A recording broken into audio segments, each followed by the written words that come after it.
If you do have a very busy schedule at work, then Kundalini or the nervous system work that needs to be done, or the awakening itself, often takes the space that you have, which is at night. Why you can't sleep during awakening. Like, a lot of people have issues with both getting to sleep and just sleep in general while they're in the middle of the awakening process. And there's a couple of factors there. I think one of them is that the nervous system is active. The nervous system is really getting used to this awakening state. And that can go progressively deeper, meaning every time you let something go, or every time you have a big shift, or every time you have a big realization, the whole nervous system needs to get used to that. For some people, that's a little bit harder than for others. But there are quite some factors that are at play. One of them is how much you're pushing yourself during the day. If you are constantly bombarding yourself with to-dos, should-dos, must-dos, and a lot of input, let's say you're on the train or on the way to work, you're constantly listening to podcasts or different listening books, you're not really taking time for silence, you're not really taking time for meditation, you're just doing your work, then what happens is either you're not able to really function at work because, let's say, the awakening process takes the space that you have at work if you don't have so much meetings to process things. And the other one is, if you do have a very busy schedule at work, then Kundalini or the nervous system work that needs to be done, or the awakening itself, often takes the space that you have, which is at night. So because this process is a very physical transformation, it really physically demands that you look at it, that you be with it. And because of that, if you don't really take the time to process it, or to process the insights that come up, or the energies that come up, or the emotions that come up, what often happens is that the night is the first place to sort of, when you wind down, when you relax, where this all comes up to be processed.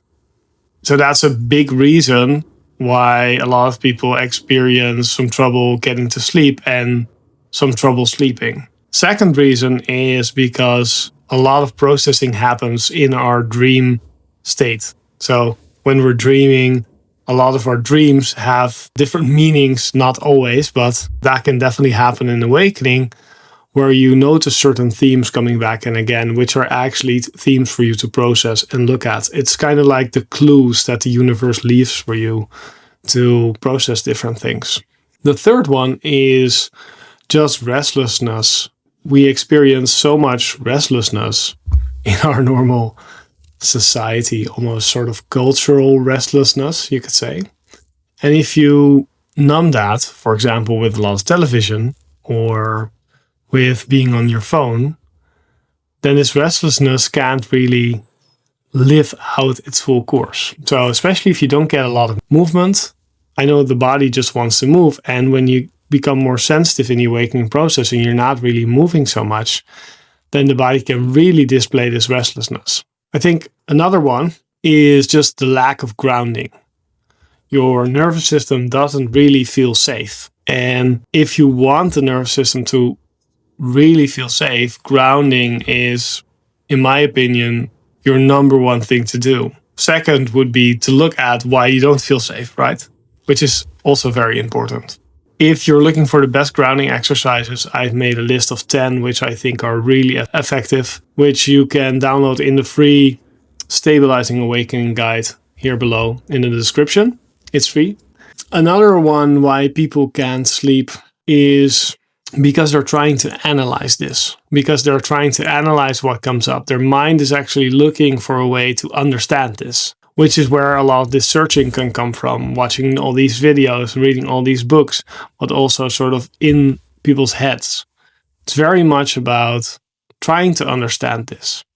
And even though part of that is useful, you can't really understand it, because this is about awakening, is about freeing yourself from the mind. So the mind with its concepts is limiting reality at all points. So if you no longer limit yourself, that means you free yourself from the mind. You can use the mind as a tool still, but you understand that it cannot hold reality. It's something arising in reality.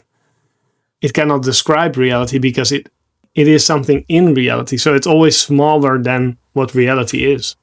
So trying to analyze yourself, your patterns, awakening, or somebody else or some situation is very tiring, and also something that can keep the mind busy, which can keep your energy busy and then make it very hard to relax. So what to do if you can't sleep during awakening? First of all, I would add more rest, actually restfulness. So not watching television or being on your phone, but grounding, doing grounding exercises, adding meditation, adding, let's say, walks, ideally in nature. I'm exercising 4 times a week right now, adding movement, more movement and exercise. Especially for me, exercise was a big thing. That's what I feel that's optimal for me to do at least 4 times a week. But actually, it's something that daily makes sense for me, because it's just how the body is made as well. It's not made for sitting on a chair.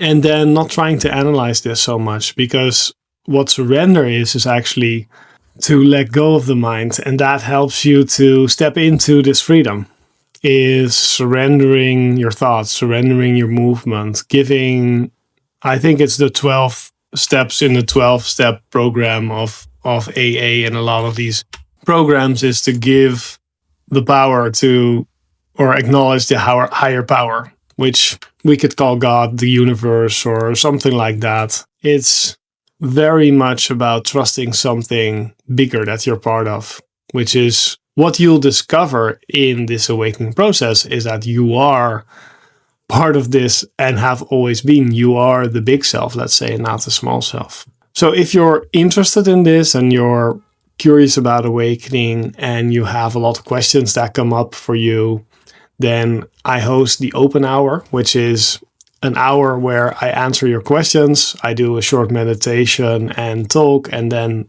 I go into answering your questions. So if you want to attend that live session, you can register below. It's free, and it's something where I meet you and I'm able to work with you and answer your questions. So have a great day, and I hope that helps. Bye.